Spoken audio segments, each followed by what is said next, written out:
যখন থেকে ভারত অগ্নি 5 মিসাইলকে এমআইআরবি টেকনোলজির সাথে টেস্ট করেছে, তখন থেকে সোশ্যাল মিডিয়াতে ভারতের অগ্নি 5 এর থেকে বেশি অগ্নি 6 এর আলোচনা হচ্ছে। কেউ জিজ্ঞাসা করছে অগ্নি 6 সম্পর্কে বলুন দাদা, কেউ বলছে অগ্নি 6 এর স্পিড কত, কেউ আবার অগ্নি সিরিজের রেঞ্জ কত জিজ্ঞাসা করছে, কেউ কেউ তো আবার অগ্নি সিরিজের ওয়ারহেড সম্পর্কে জানতে চাইছে। আর এটা হওয়াটা উচিত, কেননা সূর্যা মিসাইল ভারতের সেই মিসাইল যেটি ভারতকে মহাশক্তির লিস্টে যুক্ত করার ক্ষমতা রাখে। কিন্তু এরপরে বা পরবর্তী টাইমে বক্তব্য এটাই থাকবে, এবার ডিআরডিও টেস্ট করবে ভারতের অগ্নি সিরিজের মিসাইলকে, অর্থাৎ অগ্নি 6 কে, যেটিতে ভারত একটি বিশ্বশক্তি হয়ে উঠে আসবে। ভারত এখন এই এলিট ক্লাবে যুক্ত হবে যাদের কাছে 10,000 কিলোমিটার রেঞ্জের আইসিবিএম মিসাইল মজুদ আছে। এর সাথে যুক্ত খবর এখন এটাও দেখতে পাওয়া যাচ্ছে, যেটিতে কনফার্ম হয়ে যাচ্ছে যে ভারত এখন সূর্যা মিসাইলের উপর কাজ করছে। যদিও এটাকে আধিকারিকভাবে বলতে তো পারবো না, কিন্তু ডিআরডিও হিন্ট হিসাবে এটা জারি আছে।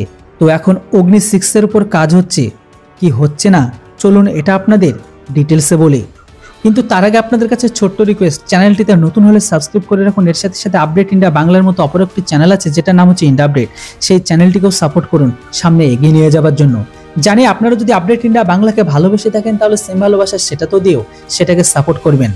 চলুন মেন টপিকের দিকে। তো বন্ধুরা, মিডিয়া হাউস থেকে কিছু রিপোর্ট সামনে বেরিয়ে আসছে এখন এটাই, যেটিতে স্পষ্টভাবে বলা হচ্ছে এখানে ভারত অগ্নি 6 মিসাইলকে বিকশিত করছে আর সামনের দিনে এর মহা পরীক্ষা হবে। আসলে বন্ধুরা, একজন বিশিষ্ট ব্যক্তি বলেছে ভারত শুধুমাত্র চীনকে বিপদ ভেবে ওয়েপন ডিজাইন করা উচিত নয়, আর না আমাদের অস্ত্রের রেঞ্জ শুধুমাত্র চীন, পাকিস্তান, আমেরিকা পর্যন্ত রাখা উচিত। বায়ুসেনা প্রমুখ প্রদীপজির কথা অনুসারে যতই আজকের দিনে ইউরোপের দেশগুলো ভারতের সাথে সম্পর্ক ভালো রাখুক না কেন, কিন্তু গতকাল কে দেখলো আর তারই বা কি গ্যারান্টি আছে এ সমস্ত দেশগুলো কালকে আমাদের উপর হামলা করবে না? এদের নিজের চিন্তা আছে বলেই তো তারা ভারত পর্যন্ত মারতে সক্ষম মিসাইলকে ডিজাইন করে রেখেছে। তাহলে কেন আমরা চীন, পাকিস্তান পর্যন্ত নিজেদের মিসাইলের রেঞ্জ বা সীমাবদ্ধ রাখবো? ভারতের কাছেও সেই সমস্ত অস্ত্র অবশ্যই থাকা উচিত যেটি ইউরোপ পর্যন্ত হিলে রেখে দেবে। আপনারা বিশ্বাস করবেন না, বায়ুসেনা প্রমুখ প্রদীপ যে এই কথাগুলো 2011-তে বলেছিলেন। সেই সময় কংগ্রেস সরকার পশ্চিমী দেশের প্রতিবন্ধকতার ভয়ে সূর্যা মিসাইলকে আগে নিয়ে যায়নি, কিন্তু ডিআরডিও এখন এমআইআরবি মিসাইলকে সফলভাবে পরীক্ষা করেছে। সেই টেস্ট 2011 সালে হয়ে যেত, তখনকার সরকার যদি পশ্চিমী দেশের বদলে ডিআরডিওর কথা মাথায় রাখত। যাই হোক, ইউএস সরকার অনেক বড় ভুল করেছে, সে সম্পর্কে কোনো কথা বলবো না। আজকে অগ্নি 6 সম্পর্কে কথা বলবো।